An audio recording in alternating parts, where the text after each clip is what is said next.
Okay, so thank you very much for joining us this afternoon for what we call Tech Mashup here at Tech Manitoba. I'm Kelly Fornell. I lead Tech Manitoba. For those of you who may not be familiar with us, we are an industry association that has been around for nearly 30 years. We are here to be champions of our growing tech community. We do advocacy, we do training, we do mentorship, we do fabulous in-person and online events like today. And we, more than anything, we connect you to what you need to grow your career and grow your career in technology, start a company, grow a company, or switch careers and get into tech. So thank you so much for joining us today at Red River College Polytech. I really feel excited about hosting an event here because the space is so utterly beautiful, and I feel like those white chairs in particular out there are very James Bond, like, someone should be sitting there with a hairless cat or something like that. They're very cool. So if you haven't thought of it that way, perhaps you might in the future and think, okay, we need to do some photos here and do some look like James Bond evil character pictures. So just put that out there.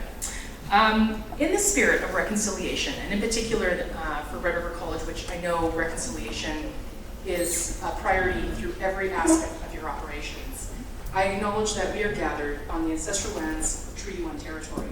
This is the original lands of the Anishinaabe, Cree, Oji-Cree, Dakota, Dene, and the homeland of the Red River Métis Nation.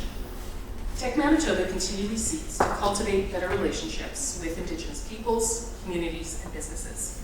And we seek to make Manitoba's tech sector, and we will, the most diverse, the most inclusive, and the most equitable in Canada. So I think that's where, if you want to clap, I think that's a great statement. I wanted to just recognize the fact that we are in the Manitou Abibi Dazigay, and I'm so sorry if I butchered the pronunciation, which translates to where Creator sits and brings light. The first part of the name signifies the importance of where the building is in Winnipeg, on Treaty Number 1 territory. The meaning of where Creator sits has a few reasons for its deeper meaning and honors the unique history of how Indigenous peoples came to meet and gather in the Winnipeg area. And I just want to talk about, because we have National Truth and Reconciliation Day upcoming on September 30th. If you're unaware that Red River College Polytech and First Nations University, along with Reconciliation Education, have created 4 seasons of reconciliation online coursework. So if you're wondering about the history of reconciliation in Canada as an individual, or you want your employees in your organization to know more about Canada's history with its First Nations and Indigenous history, please check out the 4 Seasons online course. We receive no commission whatsoever at Tech Manitoba for promoting that, but I think it's such a lovely and important resource to have access to, so I highly encourage anyone and all to take a look and prioritize that learning. Okay, so I'm going to kick it off with the official agenda by introducing tonight's speaker. Joel is the Chief Strategy Officer at Communitech. He established Canada's largest and most successful open innovation programs: Future of Cities, Future of National Security, Future of Health, Future of Retail. And we tried ever so briefly and talked about the future of transportation here in Manitoba, but I think we'll get there one day. He is also the founder of Horizon 3, which is an organization dedicated to fueling organizational transformation through open innovation projects. He is the co-author of 4 books. He spent nearly 30 years creating, growing tech-based ventures worldwide in manufacturing, healthcare, tech, and transportation. This journey involved Joel helping to establish startup accelerators in Hong Kong, Silicon Valley, the UK, and this one really intrigues me, the Vatican.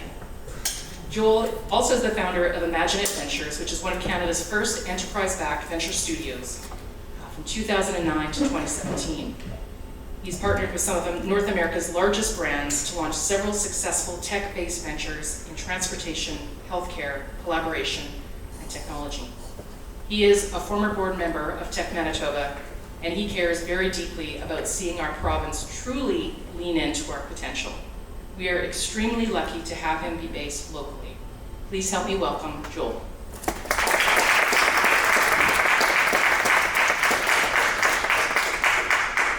Thanks, Kelly. Can everybody hear me? Shazam. I'm going to try out my new fandangled clicker It has like superpowers that I'm going to demonstrate. By the way, I have ADD, so if I actually start to kind of do funny things, I think this is the coolest thing in the whole world. How does it do that? Anyway, my name is Joel, and I'm here to tech mash you up. But first I want to do a bit of a survey. Raise your hand if you have ever heard of the term digital transformation. All right. Okay. Keep your hand risen if you're involved in some form of digital transformation. Some form. Keep your hand raised if you think it's super easy. Yeah, right. It is not. Well, one person's like, yeah, you need to come work with me. You're hired. Let's talk a little bit about digital transformation before I start talking a little bit more about open innovation. I didn't know what it meant last night, so I asked ChatGPT to help me out a little bit because it seems like it's like one of those really convoluted terms. Digital transformation, transforming digitally, I don't know. So what does ChatGPT have to say about this? I said, hello, Mr. AI overlord, could you help me figure out what this digital transformation is? And it gave me a definition. It says, well, we're harnessing, I'm going to read it because I can't remember what it said, harnessing cutting-edge technology and revamping how companies operated, all these other words that have to do with operational efficiencies and competitive advantages. And I don't know what it means, actually, still after reading this. It's just a whole bunch of words. So I tried to kind of distill this a little bit. And one thing is very clear, that digital transformation isn't just about upgrading your tech. So it's not about getting iOS 17 installed on your iPhone like I did right before I got here, thinking it was a good idea. Another story, another day. But it's not just about upgrading to the new version. It's not about upgrading your PC to, what's Windows at now? I don't even know, I don't use Windows. Does anybody know? Windows 11? Sure. Some version of Windows of some sort. And it's not really about getting a digital version of the same thing. So it's not about having a digital water bottle. Not that I think that would be a good idea. But it's not just about taking something that's analog and turning it into something digital. It's actually a little bit more about that. It's actually about rethinking, like, literally everything. It's not just about taking one piece of technology and replacing it for another. It actually cascades into just completely mind-boggling ways of thinking. Let me explain. Does anybody remember this? I hope not, because this is a long time ago. If you remember this, then we probably have a time traveler in our midst, and we need to have a different conversation. Call me. One of the interesting things that came out of the first industrial revolution, does anybody remember the major technology that drove the first industrial revolution? It was the steam engine, right? It was like, hey, I wonder if we heat up water and produce steam and capture the steam to make something spin. That's kind of it. That was the big invention. Looking back on that, you're like, that took that long? Really? That seems kind of obvious. But what was really interesting is that they initially used the steam engine to turn things that were already turned by other things.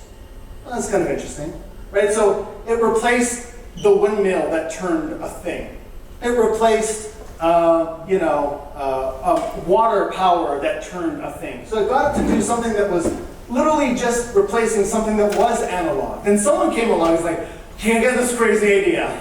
Why don't we put the steam engine on wheels?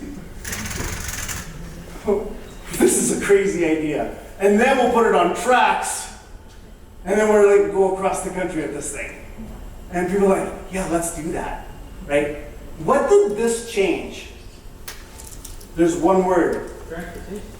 Everything, actually. It changed transportation. It changed commerce. I grew up in a small little town called Pine River, Manitoba. That town wouldn't exist without railway, because that's how people got there, unless you wanted to take like a 4-day, horse and buggy ride at the time, right? This opened up the entire North America to small towns, to different forms of economy. We're able to kind of get stuff from one end of the country to the other end of the country in almost no time when you think about it. So it wasn't just about taking something that was analog and replacing it with something digital in this case. It was actually about rethinking everything. And we saw this trend over and over again. When electricity came out, You know, we could have just used it to power light bulbs inside our manufacturing plants so that our workers could work more. Or we can rethink how manufacturing works completely. And that's what Henry Ford did. Rethought manufacturing. Holy smokers, I got this new way of thinking, I got this new type of energy source, and I'm going to change the way that we manufacture stuff. And what did that change? Everything. It literally cascaded throughout our entire world the way that we manufacture goods. And the same thing happened when we started to do forms of automation. Right? It wasn't just about replacing humans doing the work. It was thinking differently about the whole manufacturing process completely. And what did this change? Everything. It's the same reason. I mean, because of this, I can buy a TV that's 84 inches for like $1,000 and put it on my wall, and the thing just works. The complexity and the intricacy of the things that go into this form of manufacturing that was derived from this way of thinking was completely profound. So it turns out that we're sitting right at the edge of trying to change everything. And a lot of people have different words for it. Some people call it the fourth industrial revolution. Some people call it manufacturing 2.0, 3.0, 4.0. I don't know what it is, but it's cool and it's happening. And what's it going to change? Everything. Probably everything. I don't know how it's going to change everything, but I'm pretty sure it's going to change a whole lot of things. Now, the interesting thing that comes across when you take a look at all the organizations that have come before us and all the societies is that you have to develop a very specific superpower to take advantage of all of this emerging technology. And we actually have to get good at using the tech. Has anybody heard of Xerox? Yeah. Does anybody know what they invented? The mouse. The GUI, yeah. The mouse. Where did it sit? In a shelf, right? Somewhere. They invented stuff, but it didn't go anywhere. So what difference did it make? Nothing. What did it change? Not everything, right? It took someone else to change everything by adopting it, by getting it in the hands of people who can make a difference. And so the thing that I really agonize over is really not the invention part, because guess what? There's a lot of inventing going on. I have the luxury of working with researchers from all over Canada, all over the world, and we invent a lot of stuff all the time. But we actually don't really use all the stuff that we invent all the time. In fact, that seems to be the hardest thing in the whole world to do. The superpower that we need to actually really embrace as a society right now is using the stuff that we're inventing, because that's going to allow us to change everything. All right, cool. So, turns out, as I kind of alluded to at the very beginning, this is like the hardest thing in the whole world to do. It costs a lot of money to do it as well. So, let me tell you how hard it is. Guess what? 84% of all digital transformation projects, and this is a recent stat, fail. Sounds like that's something you should do with your money, right? That sounds great, let's do it. Let's do something that is likely going to fail. And guess what? Out of the ones that succeed, so the 75% of the 16% that actually succeed are like, meh, yeah, it's all right, I guess. We're using Notion.so versus something else. Sounds good, I don't know if it actually made a difference. Turns out it costs a lot. By 2026, it's estimated that we're going to spend about $3.4 trillion worldwide on trying to do this stuff, trying to digitally evolve. And guess what? Canada's GDP right now is $2.4 trillion, just to kind of give you an indication of how massive this is. And by the way, I actually found this stat 2 days ago on the internet, so it must be true. And there were other stats that had suggested that that number is much, much higher than this. I don't know. All I know is it's big. I don't even know what a trillion is. Like, I can't even fathom. I don't even know what a billion is. I don't even know what a million is. It's big, right? So all I know is a T is bigger than a B, and B is bigger than an L. So why the heck are we spending so much time and money on doing something that doesn't seem like it's going to be very successful? Anybody want to take a guess? There's a word up there, it's called income.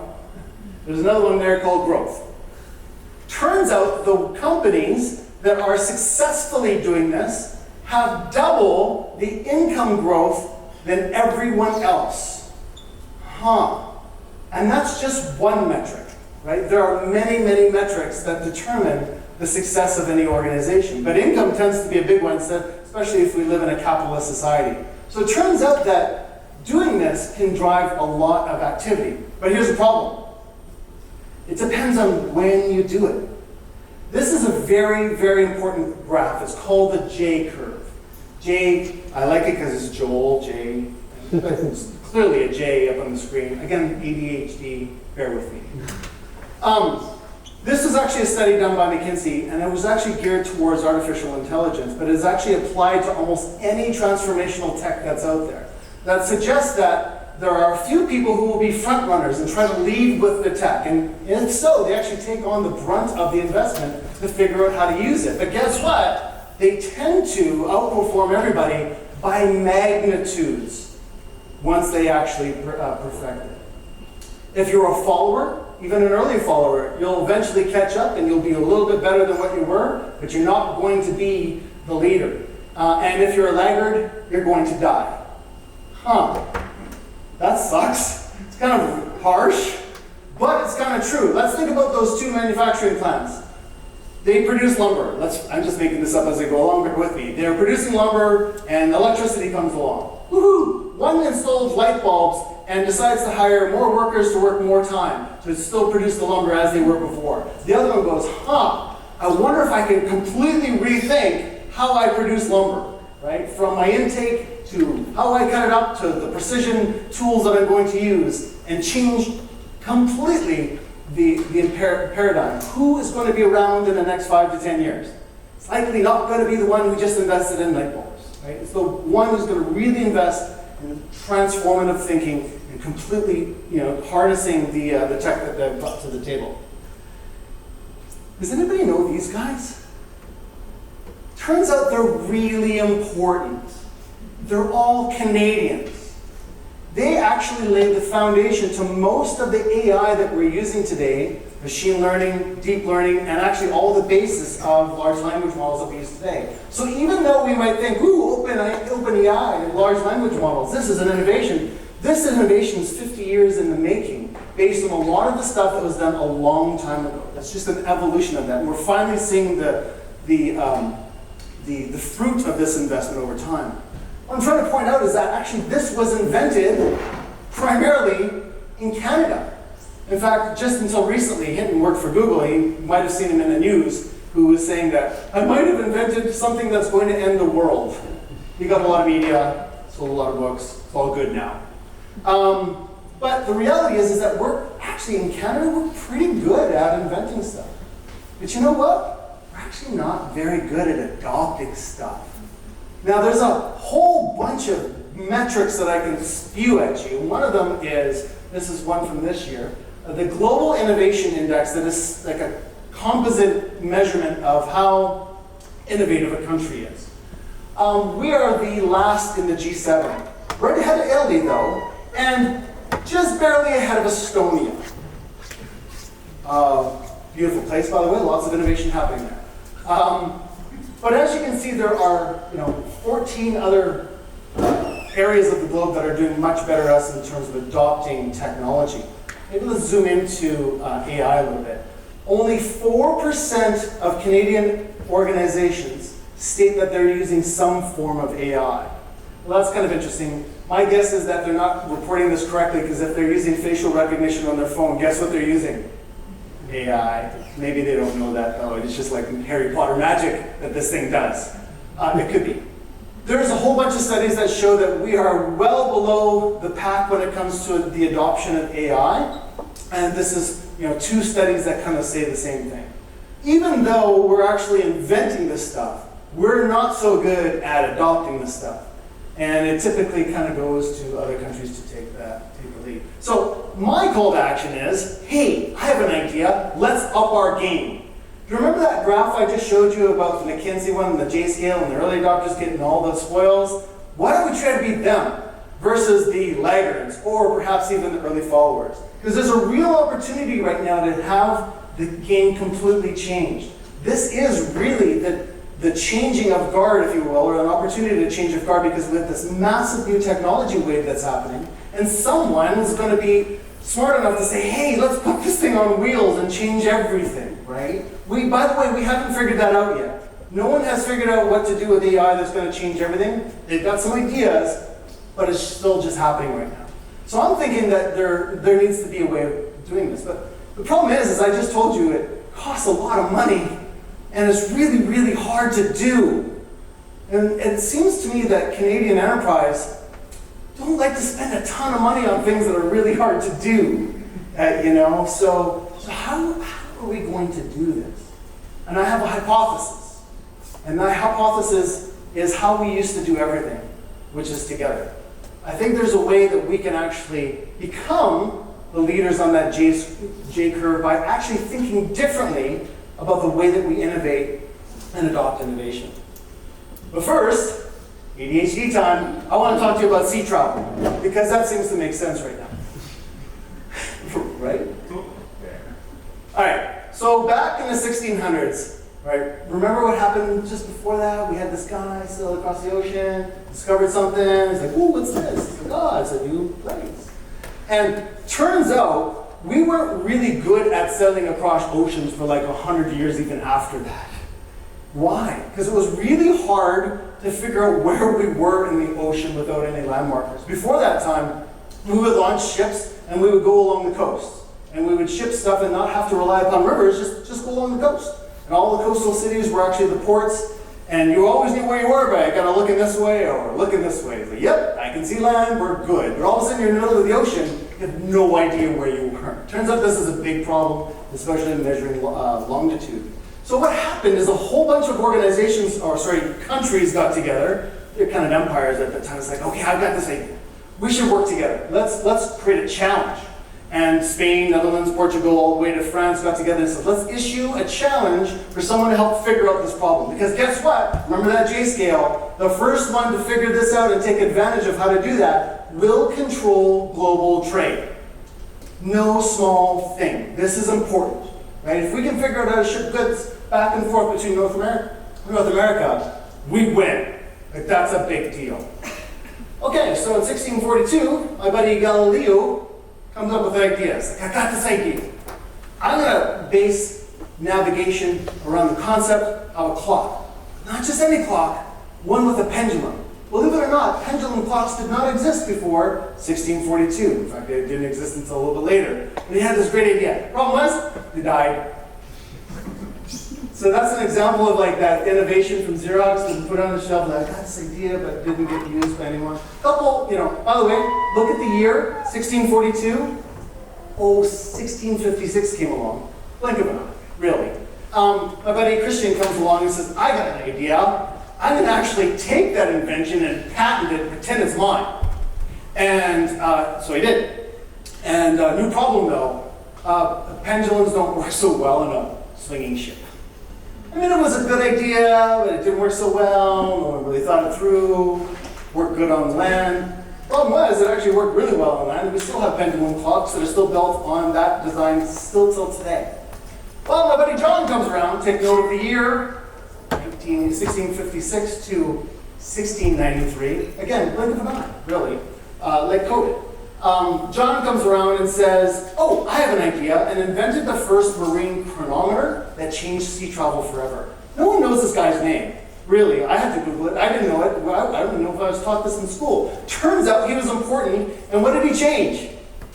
Everything, right? He literally helped to change everything. But more importantly, it was the governments that he was working for that took advantage of his clock to figure out how to actually implement global trade using some of this technology. That literally changed everything. As you can see, I took the snapshot last night. These are all the boats in the water right now. Well, maybe not right now, but last night, at about 10:30. That's a lot. So it turns out that this is kind of important to global trade. And, figuring this problem out a couple hundred years ago was important. So by the way, what I just talked about was open innovation. What? That's open innovation? I thought that had to do with technology. It doesn't, really. It was all about a bunch of people who come together and says, yeah, we've got a problem. But instead of working on it themselves in the back room, they decided to ask for help. That's it. They're like, hello, can someone out there who's smarter than us help us? Because we have a problem when we're done, we can't figure it out. That's what it means to be open instead of closed. Closed means I'm going to invent this and fix it by myself. Open means I'm opening the door and letting other people take a stab at that. It's really the only concept that differentiates that. However, once we open up the doors and say, hello, please help us with the challenge, we have to have a way of submitting solutions to that challenge. We need to have a way of evaluating the stuff that gets submitted to the challenge. Like, how do I know what's going to work and what's not going to work? I don't know. But more importantly, it has to go somewhere. It's not that the person who solves the problem gets a nice, pretty prize. It actually has to be adopted. Ooh, that's the magic secret sauce that we're all forgetting about. We all talk about all these pitch competitions and innovation competitions that result in a prize. I say nay. We need to actually make sure that it results in adoption. People using this stuff, because that's when change actually happens. All right, turns out trying to figure out how to manage change has a bit of priority these days. Anybody use ChatGPT lately? I personally call him Doug. We're best friends. It's a little strange. Whatever. I'm sure I'll have to have therapy in developing my best friend as an AI. But whatever. It knows so much about me. It's exploding, and a lot of tech is exploding right now. Hybrid work is exploding. We don't know how to work together apparently anymore. And it's always in the news about CEOs wanting to use it. Come back to the office, and the employees go, no! And then it makes more news. Inflation rates, the cost of spending money to innovate costs more money. Cyber threats. By the way, one of my customers is CSIS. Well, they're telling me some bad things. It's scary out there. So, if you want a solid career path, cyber is it. Geopolitical shifts, we're seeing a lot of that. By the way, I was supposed to be on a trade mission to India in a couple weeks. Geopolitical shifts, that's crazy. Energy transformations, climate change, forest fires, anyone? Demographic shifts. Bye-bye boomers, and they're taking their memories, their money, and their skills with them, leaving a giant void in the market that we don't know how to fill yet. And, of course, conflict. This seems to be gaining ground more and more, right? So it turns out we need to get really good at figuring this change part out faster. So how does open innovation help with all this? By the way, this is the best diagram in the world. If I were to have a competition on diagrams, this would be the winner, and I would vote for it every single time. Because it is the most accurate representation of innovation of any form. It starts off with squirrely lines. No one knows what the hell they're doing.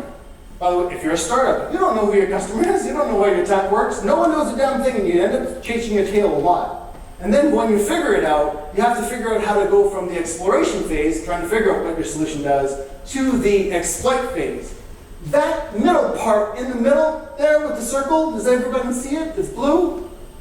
That's the hardest thing in the world. It might seem like the squirrely part is the hardest, but it's actually going from my back shelf, woohoo, we figured out the GUI, to how do I get people to use my GUI? Man, that's hard. Right? And that's what open innovation is going to help us do.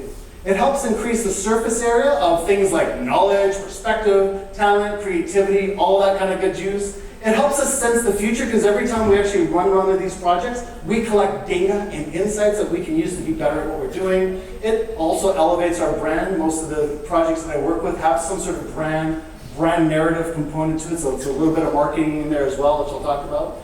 It helps create a gravity well for talent. Once people know what kind of problems you're working on, you become a mission-based organization. And who doesn't want to work for a mission-based organization? I certainly don't.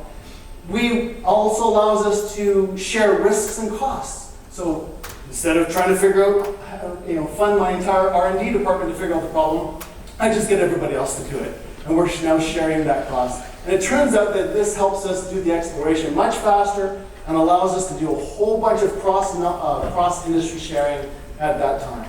But what it really does is it opens the aperture to solutions. Every program that I've ever run that is open innovation based, 100% of the time, the people who have come up with the problem have said, we would have never thought of that as a solution. Who would have thought a clock would have helped us figure out where we are in the bloody ocean? That's pretty counterintuitive. Every single time we've run a challenge, people have said, We would have never issued an RFP that, that says what the solution has to be and how much it's going to cost. We would have never thought that way. And that's actually the magic of this whole thing. How are we doing? So good? Yeah. I have this thing called the J scale. The J scale measures your synaptic activity. This is in the evening.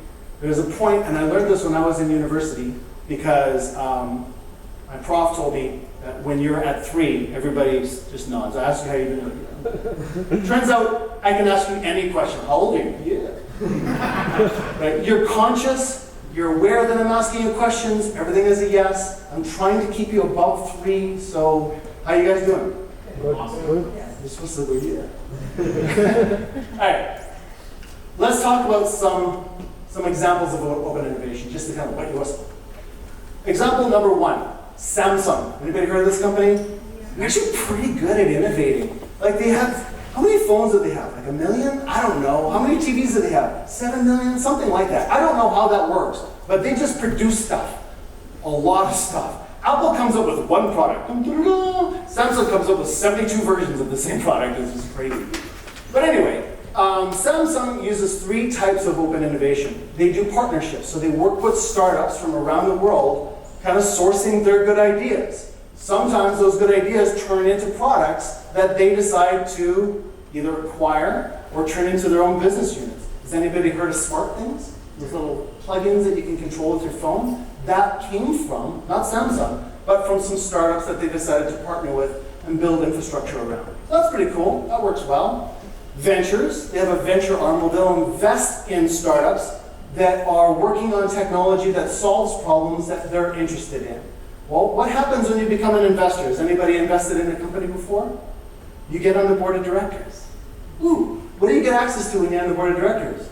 All the stuff, right? So it's a way to really kind of invest in getting a whole bunch of people to doing research for you to help figure out, how to solve problems. And an example of that, it was a company called Mobeam that they invested in that turned out to be the basis of their mobile payment platform, which is pretty cool. And they also run accelerators.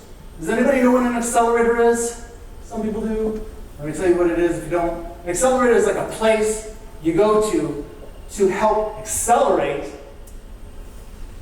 your idea from an idea to something that maybe people can buy. And you're surrounded by experts, you're surrounded by technology and resources that will help you get there faster. So it will create an accelerator and say, hey, how about come and work on your ideas here? And we'll provide you with a space to work out and a whole bunch of coaches and mentors and technologies and all this kind of stuff to help accelerate your product portfolio. And it also allows them to learn at the same time. So this was a lot of inspiration for me, to be honest with you, because when I was working with a company called Telerik, I was the head of innovation. Now, interestingly enough, we were doing great. We were killing it. We produced a whole bunch of technology for web developers. So if you're a web developer, chances were you were using some of our components. It's like we were creating plumbing for web pages. So, you were probably using a piece of our tech in some way. We had 1 million customers worldwide, which is really cool. But we knew that there was a shift coming in the industry. What was that shift? Going from web to mobile. We had no idea what we were doing. None of us were mobile experts. It was just, and this is back in 2011. So this is just in the emergence of this mobile where it's like, something's coming, we gotta figure this out. We have no idea. So what we decided to do in a bar, where it's like, I have an idea, let's create an accelerator. And we're going to get people who are trying to create mobile applications in our accelerator. We'll just watch them and see what they need, see how we can help them. So we did. We created one in Hong Kong called Accelerate HK, and we created one in Palo Alto, in Silicon Valley, called Mach 5. And we literally just focused people on building mobile apps there. And we worked with our product managers worked with all those devs to figure out what problems they were trying to solve on the way to developing their apps. Turns out, it was the basis of a new product that we actually created called Kendo UI. And if you've been in the web development space, the HTML5 development space, you might have used Kendo because it was pretty important. But it also created a whole bunch of code once, build native, meaning I can code to one generic platform, and it will compile to Apple and to the Google platforms all in one stroke. That all came out of those accelerators. We would not have known that this was actually a good investment had we not run those accelerators. So cheers to us. Lego. Anybody heard of Lego? I know. This is awesome. I still play with Lego. I actually know the woman and her sister that are behind us. She's Canadian, by the way, and she now lives in Victoria, was in Calgary. But they were trying to figure out, like, how does Lego remain innovative? So they decided to launch a site where people can kind of share their designs, take pictures of their sets and all that kind of stuff. But they took it a step further. They created an ideas site. And they said, I'll tell you what, if you have an idea for a new set, we'll share the profit with you if we actually do this. And they did. They actually created, and they use this little thing again. Watch this, ready? Big Bang Theory set Lego. I don't own this publicly. I might, but this is an example. There's dozens of examples of all the new sets that are coming out that actually came from this. So they were sourcing these ideas, and they were working with their community, this open innovation way of actually doing this.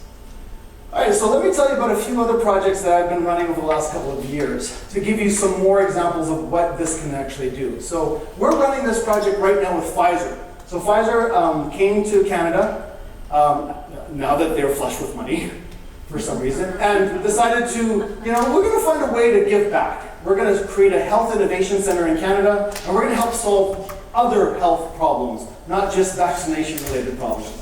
Because that sounds like a good idea. So they came in and they landed on our doorstep, and we convinced them to do this with us. And they're like, that's a great idea. Let's do that, Joel. So we actually identified not one challenge, but 9 different challenges that they were working on across all of their divisions worldwide around health. Everything from how do we diagnose people earlier, because that's a good thing, all the way down to, okay, we got a cancer report, someone's cancer results. How do we help people interpret that cancer report? And in a way that makes sense to them. And we're like, those are good problems, right? Some of them, by the way, are in vaccination. We got to through those, just in case. We had 103 submissions by 56 companies right across Canada. How many came from Winnipeg? None.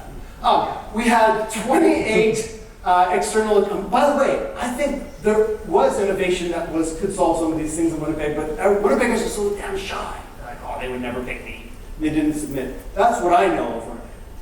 We had 28 external adjudicators. Adjudicators are the people responsible for choosing the solutions. They were not part of Pfizer. We actually decided to engage academia and industry and a whole bunch of different clinicians and other hospitals to participate in this project. So it was very much community building and bringing everybody together at that time.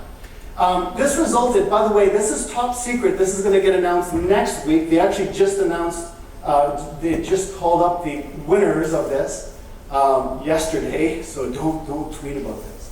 $2.1 million in projects, not prizes, projects. These are innovations that are going to be turned into clinical things that will be used by clinical people to make a difference. That's pretty cool, right? And it went to 3 Canadian firms, 1 at Edmonton and 2 out of Kitchener-Waterloo. But what was really interesting is that it produced some data for us. One of those 9 challenges didn't have any submissions on it, and it was the distilling cancer reports. That's super interesting.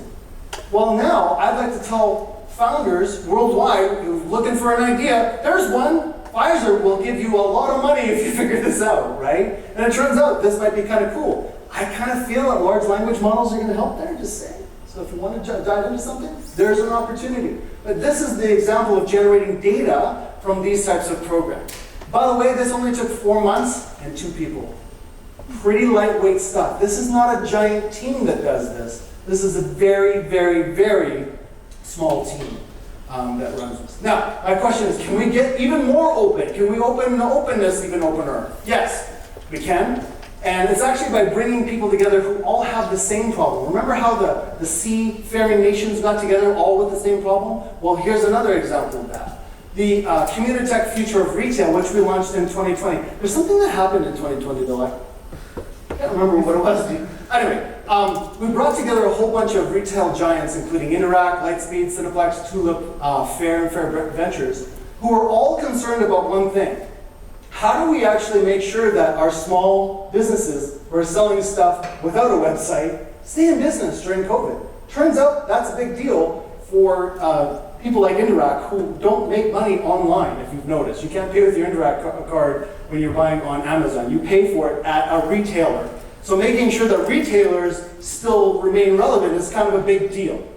So they all got together and said, we gotta help, we gotta do this because there's this thing called a pandemic that we gotta figure out. And we actually looked at two challenges. One is to make sure that we can continue having Main Street, businesses flourish during the pandemic. But we also identified this other one big problem. I don't know about you, but I like to go, if I'm gonna go to Canadian Tire, I wanna go onto the Canadian Tire website first to see where it might be and if they have any in stock. Does anybody else do that? Okay, wouldn't it be cool if when I walked in the door, it naturally continues my journey that I started digitally? Ooh, that's kind of interesting. So how do we transition between a digital consumer experience naturally into a physical one and back? Wow, that's really thinking differently about this. So we looked at those two challenges. And by the way, this did turn out to be a very interesting paid engagement with a company called Shop Local to Win with Interac. They actually ran a program with them for 6 months to really incentivize how buyers were buying things online and how they can actually give some of that money to social-based ventures, which is pretty cool. That took a little bit longer. As you can imagine, there were other things going on at the time, but it still was only done by 2 people. Future of Cities. This one was actually the 3rd iteration of Future of Cities. We actually brought together 44 cities and 122 people from across Canada to figure out what their shared problems were. We actually identified 30 of them, 30 challenges that were common to all of those 44 cities. We got so many of them, we decided to group them into categories. Like, okay, we're not talking about challenges, we got categories of challenges that we're going to start issuing around. From citizen engagement to city collaboration, because apparently cities don't collaborate well. It's a shock. And we had 141 startups and scale-ups submit. We involved 12 judges from municipalities to participate. That's interesting. Only 12 of the 44 participated. And guess what? Some of those ones weren't even ones that even adopted the solution. They just wanted to participate in the process. We identified 10 companies that were commercial ready. So literally, they weren't just ideas. They were ready to be adopted into these municipalities right away. And we also identified some white space, some things that were just not solvable at this particular time, which were really cool. And this actually resulted in an immediate $3 million project to a company called Scooty. Guess what they do and they build? Scooters. Metrolinx is in Toronto, and the concept was, can I get off of public transport and have one card and go over to a Scooty and continue my journeys without having another app or anything else? So they're running a $3 million pilot right now with Metrolinx across a number of cities. And it's all resulting from this particular collaboration. There's a few others that are coming out of here as well, but we're estimating anywhere between $7 and $15 million of direct commercial acquisitions, or not acquisitions, commercialization that came out of this particular project. Again, 2 people ran this, pretty lightweight. Something that's very achievable for a lot of organizations. Let me tell you about the future of health. This was the precursor to the Pfizer example. We actually worked with 55 health organizations across Canada. To this day, this seems like a fabricated number because it seems almost impossible to bring 55 health organizations from different provinces together and talk about common problems. We ended up on 4 challenge areas. We had 163 submissions across Canada from 88 startups. We did something different this time. We took 10 of the companies that we felt were commercializable to those problems right away. And of course, our goal is to make sure that they get adopted. But we found a few of them that weren't quite ready to be commercialized. We're like, oh, you're so close, but you have no customers yet, so I really don't want to, go to healthcare. Yeah, adopt unproven tech. That sounds like a good idea in healthcare. So we didn't really want to do that. But what we did want to do is help them get to customers faster. So imagine if you've got a startup and you've got a really good idea, and I came to you and said, hey, can I bring 55 of your customers to the table and tell you what you could be doing better? Would that be good or bad? It's good. It's really hard to get in front of 55 healthcare organizations in Canada all at one time, because guess what? We're pretty spread out. Interesting fact, all of Canada's healthcare ecosystem is about 2/3 that of California. So think about that as a density perspective. You know, California's big. That took 6 months and 2 people as well. We did all of that in 6 months, from beginning to end, including problem selection and engagement.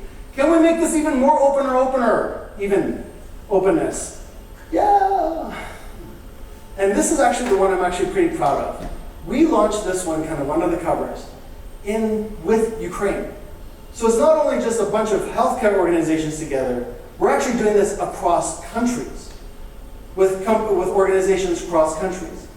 And we're opening up the solutions to innovators in Canada and in the Ukraine to cross-pollinate and figure out how we can solve some of these problems. These are non-warfare based challenges. These are about national security. By the way, supply chain is a national security issue, just to put that in context, and so is cyber.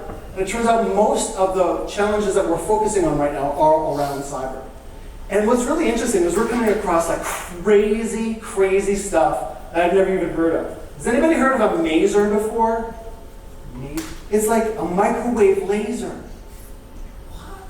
That's pretty cool. What's really interesting about a microwave laser is it can go through clouds, which lasers typically don't go through clouds because they're just light. But over the last couple of years, they've been able to figure out how to produce a maser that doesn't distribute, that doesn't, fade or whatever. And they actually kind of keep it close beam. Well, that's really interesting. That means I can transmit data on my maser towards a single point, and the only way to actually intercept that is being in the maser. That's pretty important when it comes to things like warfare and secure communications. Oh, but it gets better. If they crank up the energy in the maser, it transfers energy to the thing that they're beaming it at. Think about, beaming energy down from space, or having like drones that are run indefinitely because I can point a maser at it. That stuff happens in Canada, right? This is actually being developed right here in Canada, and the national security people are like, huh? That's interesting. We would have never found that. Where did that come from? Oh, by QSIC. So this is a really cool project, and we got to work with our Canadian counterparts weekly over the last couple of months. Just amazing humans. We get on a call really early in the morning. They're like, I'm sorry we're late. We were sleeping in the bomb shelter last night. We're like, come on. My coffee got cold and I got angry. So there's like a totally different mindsets that are there. This is emerging into something called Open Innovation 2.0. So these examples of where ecosystems get together is what I've been calling actually ecosystem innovation, but this is now starting to be called Open Innovation 2.0. And it actually doubly emphasizes the need for a trusted intermediary. None of this stuff would work as well as it did. Like, for example, if the hospitals decided to get together and do this without Communitech, it would have not worked.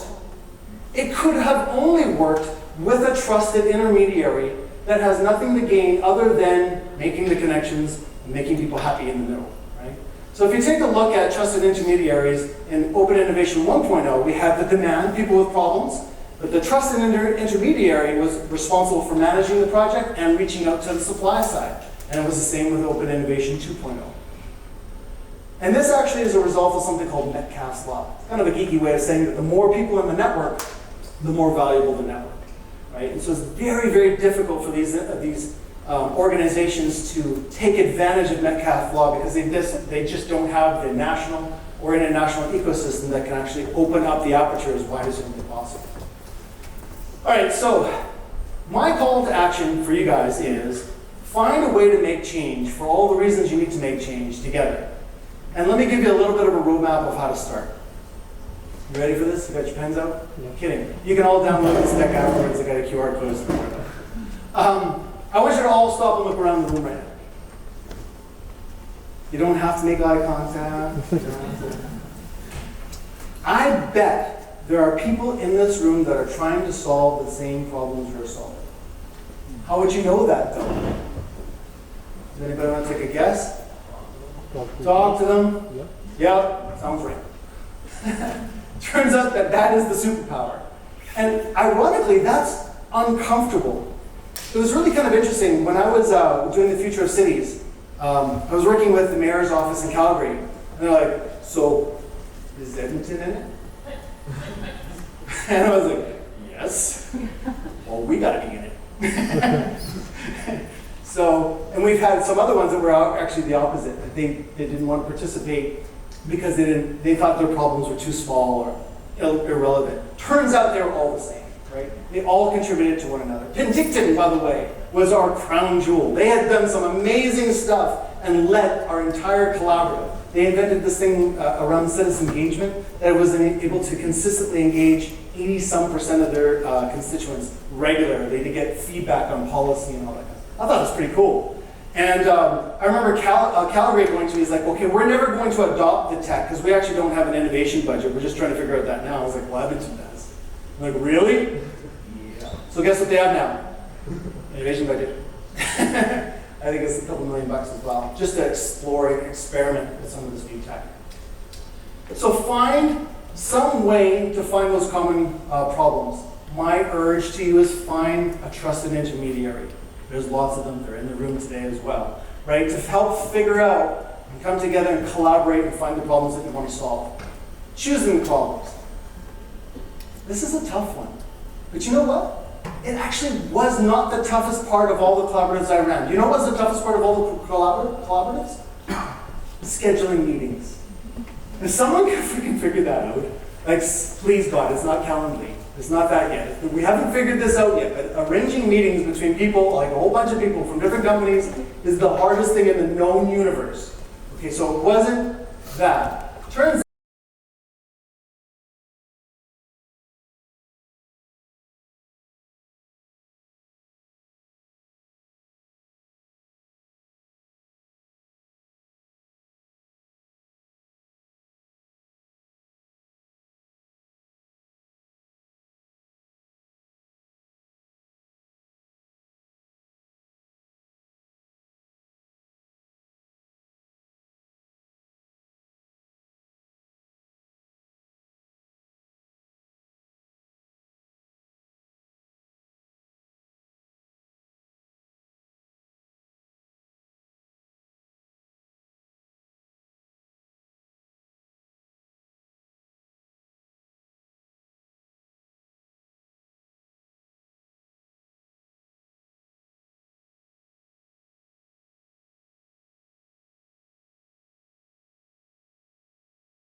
Then you go through some sort of call for solutions. Hello! Is everybody out there? Please help me.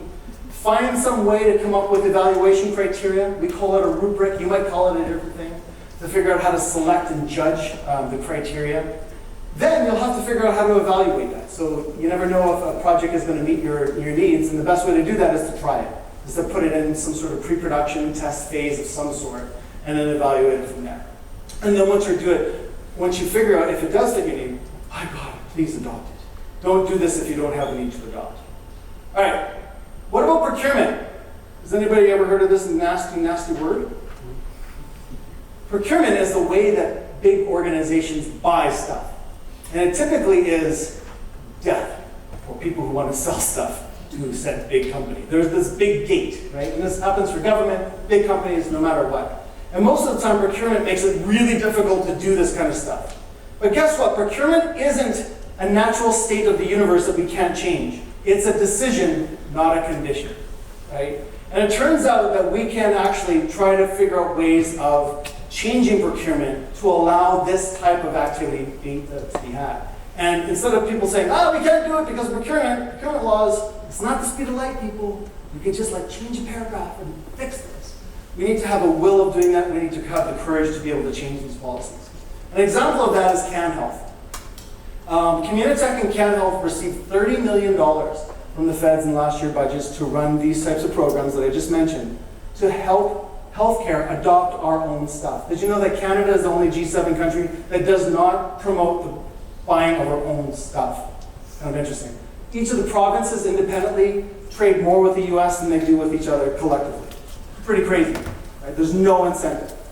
So we have $30 million now to help incentivize something called value-based procurement that takes into account all of this and allows us to actually evaluate these types of solutions. Still making it open and fair, still making it, making sure that we're spending taxpayers' dollars responsibly, but allowing for these types of innovations to do that. So what's in it for the innovators? If you're an innovator or startup, why would you want to do this? How about I give you money and customers? Sounds like a good enough reason, end of story. But you also are going to learn a lot. Our NPS scores, our customer satisfaction scores for all the startups, regardless of whether or not they're chosen or not, were in the 90s. They all were amazed by how much they learned from being a part of the process, because they learned so much. They built networks. They were promoted. We did events and we promoted them at our events, so that's not bad. And guess how much it cost them? Nothing. Right? That's pretty awesome as well. What about if you're the city of Calgary and you weren't ready to adopt, right? Well, I still want you a part of the program because I'm sure you might not be ready to adopt, but I'm positive you've got problems that you could be sharing with the rest of the group. I'm positive there's a way that you can be exploring how you've tried to solve those problems in the past and share it with the wider group. I'm sure that you can participate in helping select submissions that are coming through to move forward. And I'm positive that you're going to learn something through that, like Calgary's innovation budget compared to Edmonton, right? And most importantly, it's going to allow you to actually meet with real innovators trying to change the world, which is actually pretty cool. We get a lot of this, it's like, oh, it's so refreshing talking with startup founders because they really have no idea how hard the world is. You still have this naive view of the world that they're going to change it, and they do. Now, I'm going to get to the end. I've got 2 more minutes, but I wanted to talk about Spider-Man. Shit, Spider-Man. This has been burning in my brain for a long, long time. This model has been burning in my brain. I got bit by it after I read this book called Non-Zero in 2000 on a flight from somewhere, right? I'm sure I was reading it in the airport. Has anybody ever heard of game theory? Of course you've heard of game theory. Game theory just, is a way of mathematically describe the way that we interact as humans essentially and compete with one another. There is this concept of a zero-sum game. A zero-sum game might be checkers or chess, where the winner takes all. Right? There's only one winner. But there's also a concept of a non-zero-sum game, in which everybody wins. Participating in the game means you've won. That's pretty cool. And this drilled in my head over and over again. And this book actually went back through the whole of human history and said that every time humans face challenges, we face them together, through non-zero types of collaborations. It wasn't about one empire conquering another. It was actually about working together. And there's like hundreds of examples of this through the book, that what makes us human is non-zero, not zero-sum games, which is actually kind of interesting. And guess what open innovation is? It's a non-zero-sum game. And this actually reminded me of a book that I read to my kids when they were really young. They're grown-ups now. And they hate when I tell the story because whatever. This is a story about, it's called Stone Soup. And I didn't realize it at the time, but this Stone Soup story was all about open innovation. See, it's a story about these 2 travelers that came into this little village at the time of a plague. And by the way, all the different cultures have different versions of this. So there's ones in Asia, and there's different versions all over the world. And they would go door to door asking for food because they're starving. And each of the villagers, opened the door and said, like, I'm sorry, I don't have any spare food. Like, I got to feed my family. There's just no way. And they went every door in the village, and they got the same answer. So they decided to kind of take it in their hands. And I don't know where they got the pot, but they got a pot. They got a big bowl. They built a fire in the middle of the town square, and they put a stone in it filled with water. One by one, the villagers would come over and like, what you doing? He's like, I'm making stone soup. So, oh, that's really interesting. And then he would take a little sip of the stone soup and he says, oh, what I need is a little bit of salt. So, I could spare a little bit of salt, right? I can't give you a meal, but I can definitely spare some salt. And one by one, each of the villagers would contribute what they could into the stone soup. And then slowly but surely, they started creating this, I don't know, borscht or whatever, like something kind of really interesting came out of this. And what happened in the end was everybody ate. Everybody got to share in the stone soup, but everybody only contributed what they could to the stone soup as a result of that. And guess who else ate? The travelers. They also ate as well. So we actually created something that created something greater than the sum of its parts, which is actually pretty cool. And that's what open innovation is actually all about. And that's what I think is going to help us get through these challenging times and these times of transition, is open innovation. And I actually think Canada should try to lead the way of doing that, because we've actually always done that through our history. All right, I think I'm done. Like, we're on time, 6:01, close enough.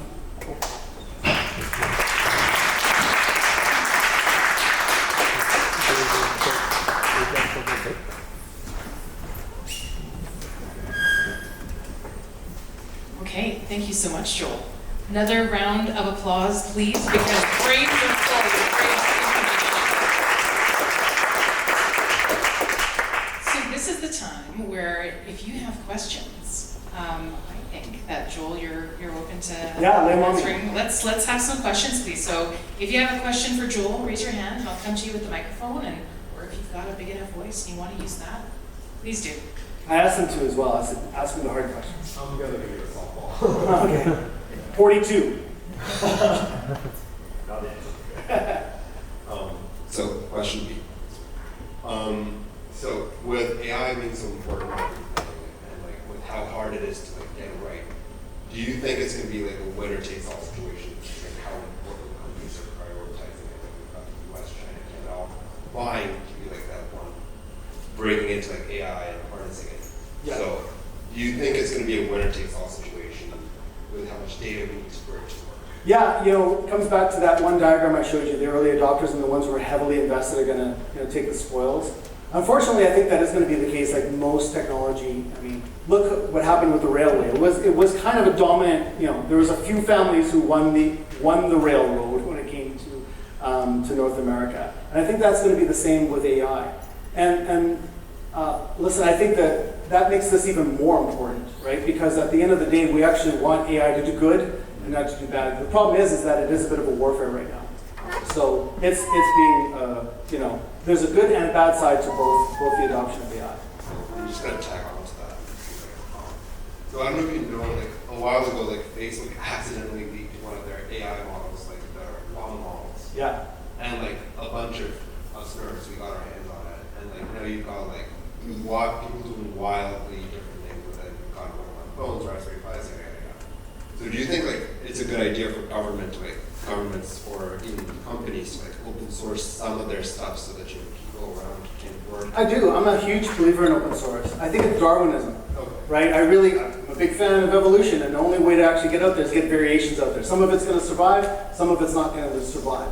My fear with that is some of that Darwinistic stuff is going to be bad. So I also think that there needs to be a bit of an ethical consideration to how things are being used, and to put a bit of a governance on top of that. Because just as you might be able to use AI to, let's say, cure or create an antiviral thing for any known virus, you can also use it to create new viruses, right? So we need to actually think about how we're actually deploying that and what we're allowing to be consumed by it. So I do think there needs to be a little bit of a registry, but I do think we need to open source more of it and let Darwinism take its place, because otherwise, we're expecting closed innovation to work.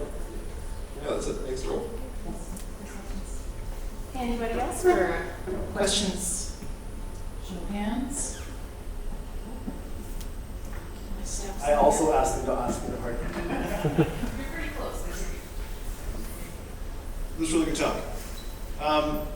So adoption is one of the challenges you said is like by far, and that's my experience as well. So shit.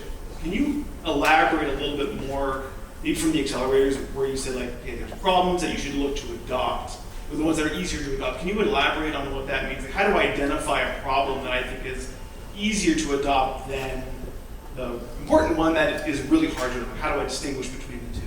Not a lot of science went into that. It was kind of like, hey, do you think that would be easy to adopt? And people were like, yeah. Do you think that would be hard to adopt? I was like, oh yeah, that would be hard to adopt. Honestly, it wasn't much more complicated than that. Because you're bringing consensus, and they're thinking to themselves about all the IT projects that they've been doing. It's like, yeah, well, we're never going to replace our CRM because we're baked into it.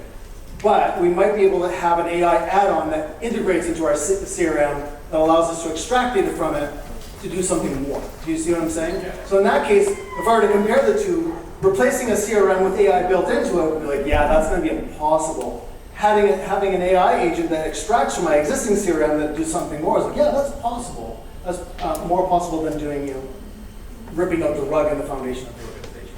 So that's kind of how we do that. But the other important part of it is, like, people adopt things because they need it. Right? You don't drink water when you're not thirsty. Right? So you still have to find something that is relatively a painful thing that people want to have solved.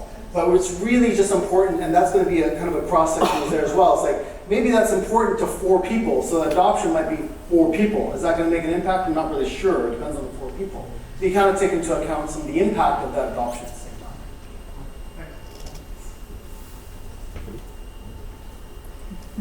Across the floor. I did not find them, so I don't know what Yeah, thank you. Great presentation. So my question depends on that, and I'll put it in 2 parts.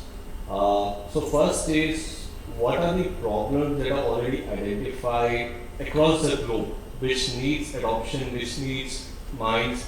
Is there somewhere that are published? I mean, someone can go over there and then maybe, if they have the brains, they can contribute to that.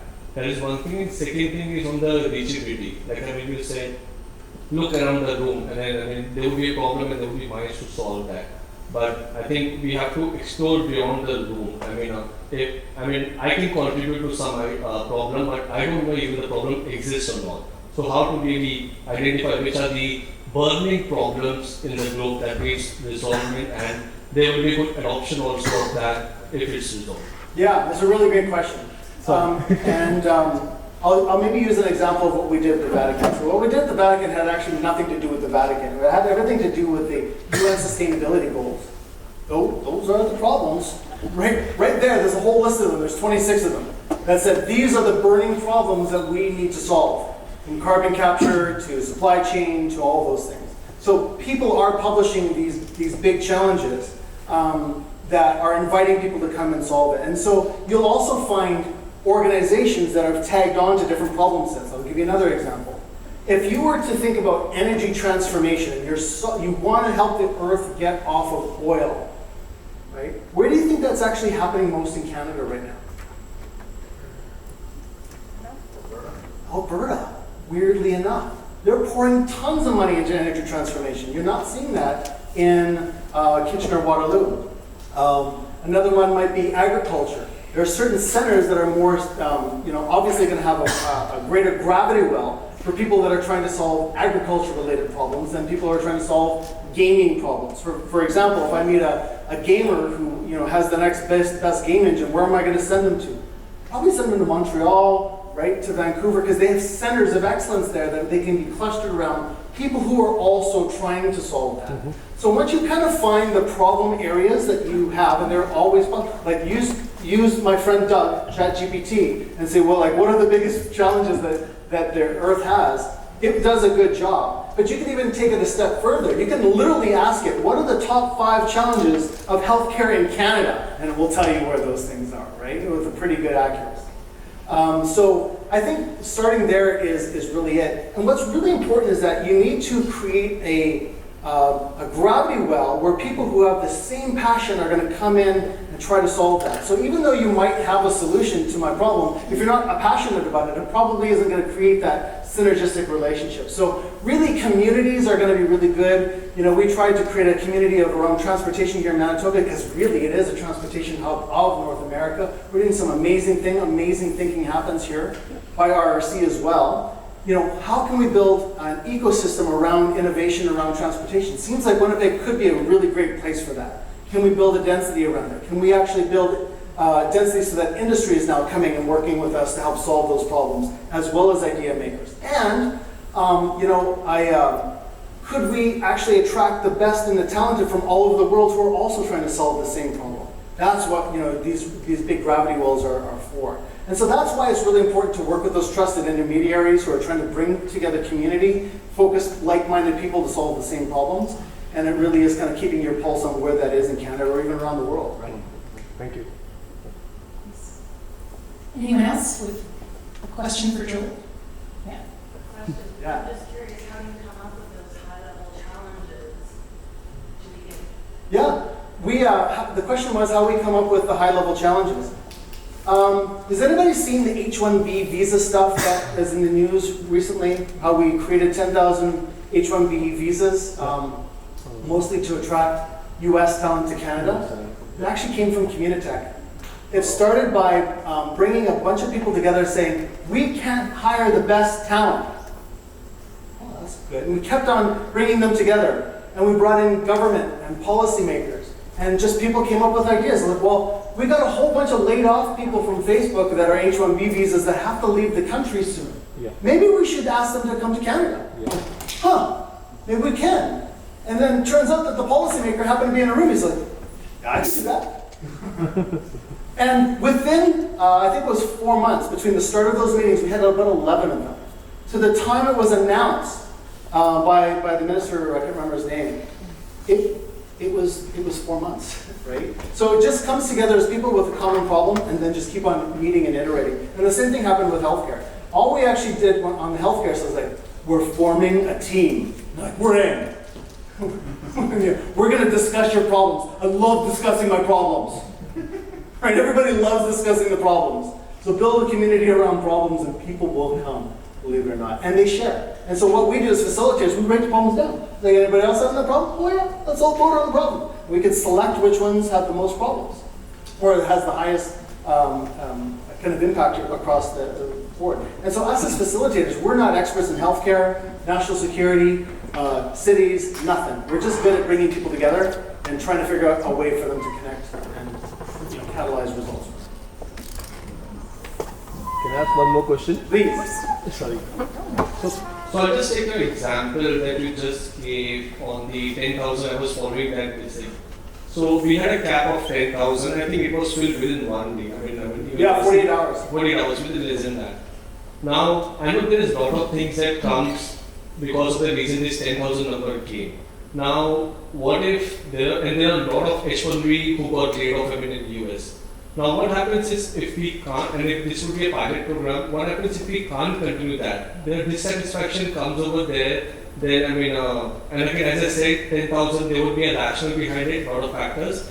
But then there are expectations from the H-1B visas that maybe Canada did it, and then why they are stopping at 10,000? Why not we continue further in other countries also? So then the adoption over there, then the satisfaction level goes down. So how could we solve that part? Sounds like a new problem. I'll give you a really related example. We just invited 10,000, honestly, fairly wealthy people into our country who want to buy homes. What's the problem? There's no homes. We've got a housing crisis, right? Similar to your point, there could be some dissatisfaction. It's like, I got here, it looks nice. I'm literally living in an Airbnb and I can't find a place to live, right? So there's always going to be something that comes out of these things. But from my experience, that just identifies another opportunity to work together to solve the problem. And I'll give you something interesting. The original number was 2,000. And our CEO goes, make it 15. And the minister goes, how about 10? So there wasn't a lot of thought putting into that, right? It was, no, let's just try it, see what happens. But it was the courage to try it. And to your point, it might have exposed some other things, but now we've got 10,000, really qualified people who are, hoping to come to Canada and establish their lives here. Let's work on the next way. So I just remember how I talked about getting good at that? Let's just come together again, solve that next problem. Come together again, solve the next problem. And guess what? Not all the things we do will end in glorious success. Maybe we have to find a way to pull back as well and say, that was a dumb idea. That's okay too. But as soon as we start preventing ourselves from doing things by overanalyzing it, that's when we're actually going to just slow right down. We're going to be the laggards. We got to think about this. I'm like, no, do it. That sounds better to me. Right? Thank you. Yeah. So Joel, I have a question. So of course we've got an upcoming provincial election. You mentioned procurement. What role might government play in supporting innovation in Manitoba? I think the government obviously has a large role in reevaluating how procurement is looked at. You know, we can look at other governments around the world and say that just because you're buying local does not mean you're getting less value or it's more money. We can actually have all three. We can actually buy local for less money for more value. But the problem is that so many of our procurement processes go with either a defined solution created ahead of time. It's like, we must have it look like this in order to fit this solution. It's like, that's not good. You're not opening up any innovation there. And we're also saying, you know what, we're not giving any credence to being from the province, because people work here, they live here, they pay taxes here. It'd be good for them to keep on doing that. We just need to actually have someone bold enough to say, we're running this pilot program, we're going to test it out, we're going to solve a particular problem. Might not be the most important one, but we need to actually get good at changing these procurement rules. So I just want a government that is bold enough to say, this is a problem that we need to solve. We want Manitoba companies who are inventing stuff here to stay in Manitoba versus having to be forced to move somewhere else to grow their business and to just sell the stuff that people could be buying in their backyard. That's just a good thing. So, you know, someone who's got the courage, I think I had that one slide up there that had courage up there to just say, I need to run a pilot, I need to make change and do it here in Manitoba. I do want to point out that on all the programs that I launched, there was not one city, not one healthcare organization, no one from Manitoba. But I know that they had the problems, and I know that there were solutions here as well. There was a few Manitoba companies that did actually submit during the process. So I'd love to see a government that is committed to actually keeping that talent here. Because guess what? Talent, breeds more opportunity, and it allows us to benefit just by our own economy. Amen. Absolutely. All right. So also, look around the room. There's time to connect right away. Introduce yourself to one person that you don't know. Build your network, because to Joel's point, it's all about the network. It's all about understanding that there's abundance of ideas, talent, and possibilities through our network. So I hope you enjoyed this afternoon's chat with Joel. Visionary Joel. I think it's you are a Manitoba asset. And ADHD Joel, you mean? yes. I was at a Manitoba Women Entrepreneur Center breakfast, and they were talking about on the panel that at least one of the studies that one of the ladies had looked at recently was that the majority of startup founders have ADHD. So, you know, if you are someone who has, or you have children or know of, start maybe directing them towards entrepreneurship, because we need that way of thinking, absolutely. So thank you, Joel, on behalf of Tech Manitoba, River College Polytech, everybody in attendance and online, thank you for your time and your commitment to showing up to today's event. For those of you who may not be familiar, there's a Manitoba Women in Tech group that holds events every month. It's usually the third Wednesday of every month, except summer months and December. It's jointly put on between Tech Manitoba, North Forge, as well as New Media Manitoba. So tomorrow's event is in the morning, Julie, correct? 11:30. 11:30, thank you, Sharon. And it's online, so just go to Meetup, search Manitoba Women in Tech. You don't have to self-identify as a female to be in attendance. Everyone's welcome, but it's another way to build your network within the province. And then another event is October 3rd at Across the Board Cafe. It's free. It's all about how to get your foot in the door in Manitoba's tech community. Come, meet people, play some board games, hear from someone who's going to talk to you about some tips, perhaps about presenting interviews or whatever it happens to be. But again, it's a reoccurring quarterly event that we host at Across the Board Cafe, and it's a really, really fabulous way to build your network and feel most welcome, I hope, here in Manitoba's tech community. So thank you again for today. Thank you, Joel. Thank you, everybody. Thank you, Shaylin, for organizing, and for Shane, wherever you might be. Other side. Yes. And that's it for today. So thanks so much. One last piece of advice. The best way to introduce yourself is, hey, what's your problem? Yes. Use that sparingly. Thank you.